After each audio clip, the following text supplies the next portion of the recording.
중국의 사드 보복으로 한류에도 비상이 걸렸습니다. 그 가운데 SM과 JYP, YG 엔터테인먼트 등 국내 3대 대형 기획사들의 2분기 실적이 발표됐는데요.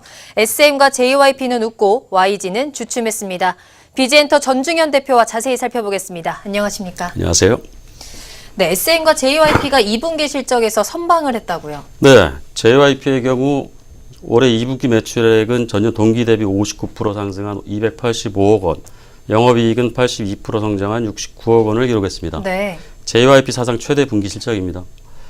이번에 JYP가 SM, YG 3사 중 순익 측면에서 가장 돋보였는데요. 네. 소속 아티스트 갓세븐과 트와이스가 100만 장이 넘는 음반을 판매하면서 이익이 크게 증가한 덕분입니다. 한편 SM은 같은 기간 매출이 전년 동기보다 12% 감소한 677억 원을 기록했습니다. 영업이익만 14억 원으로 흑자 전환했습니다.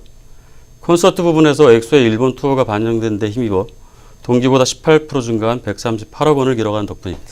네, 반면에 YG 엔터테인먼트는 조금 밋밋한 성적을 내놨는데요. 어떤가요? 네, YG는 지난해 2분기 빅뱅의 중국 공연과 같은 빅이벤트가 부재한 결과 중국 매출 비중이 20%에서 9%로 감소했습니다. 거의 반 이상이 줄었네요. 네. 네. 올 하반기부터 내년 상반기까지 빅뱅의 주요 멤버들이 군입대가 잡혀 있다는 것도 악재입니다. 네. 단기적으로 보면 그렇습니다만 또 네이버와 전략적 관계를 활용한 그림을 그리고 있으니 조만간 희소식이 들려오지 않을까 조심스럽게 전망해 봅니다. 말씀하신 대로 YG의 하반기 실적에 조금 기대감이 감돌고 있기는 한데요. 그 이유는 정확하게 어떤 게 있나요? 네, 그렇습니다. 시장에서는 하반기 중국 매출 감소를 극복하기 위해서는 일본 효과에 주목할 필요가 있다고 지적하고 있습니다. 일본이요? 예. 네.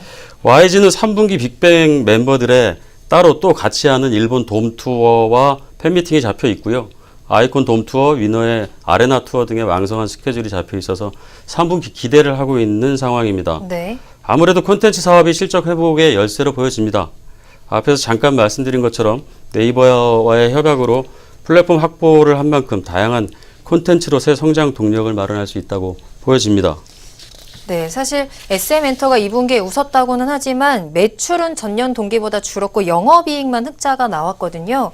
뭐 중국 실적이 저조한 이유가 한몫을 했다라는 평가도 있는데 SM엔터의 하반기 전망은 어떤가요? 예, 무엇보다 제일 반가운 것은 완전체 동방신기 그리고 네. 슈퍼주니어의 복귀가 아닐까 합니다.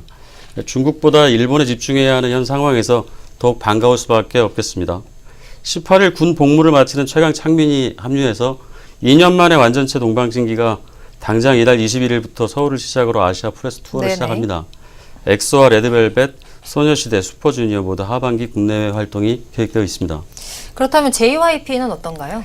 누가 뭐래도 지금 JYP를 견인하고 있는 동력은 트와이스입니다. 네. 한 증권사 리포트에는 2022년까지 매해 최고 실적을 경신할 것이라는 전망까지 내놨는데요. 참고로 2022년까지 트와이스 전속 계약 기간입니다. 네. 2년차 걸그룹 트와이스의 시장 반응이 뜨겁기만 합니다. 또 JYP는 최근 수지와도 재계약에 성공했습니다. 영화 건축학 결혼을 통해 국민 첫사랑으로 알려진 수지는 광고 출연료가 편당 7억 원가량 알려진 JYP의 핵심 수익원이죠. 네네. 때문에 JYP의 하반기 실적도 많은 기대를 모으고 있는 게 사실입니다. 네, 데뷔 2년 차밖에 안 된 트와이스의 활약이 굉장한데요. 또 중국의 사드 악재가 이 엔터 3사만의 문제는 아니지 않습니까? 뭐 주요 3사를 제외한 다른 엔터사들의 하반기 행보는 어떤가요? 전통적인 내수 시장인 음원 사업자 그리고 영화 사업자를 그나마 선방할 수 있겠습니다만 나머지는 조금 다릅니다. 네. 상당히 어렵다고 볼 수 있고요. 수출을 지향하고 있는 주요 엔터사들은 중국 사드 악재에 이어서 북한 악재까지 겹쳐 있는 아주 곤혹스러운 시기입니다. 네. 문제는 지금 스스로 문제를 극복할 수 있는 리스크가 아니라는 데 있고요. 당장은 중국이 막혔으니까 일본으로 간다지만 우리가 일본과도 지금 관계가 살얼음판을 걷고 있는 네네. 요즘인데요. 중국과 일본을 대체할 만한 시장이 없다는 게 문제입니다. 긴 안목으로 동남아 시장을 꾸준히 발굴해 나가는 지혜가 필요합니다.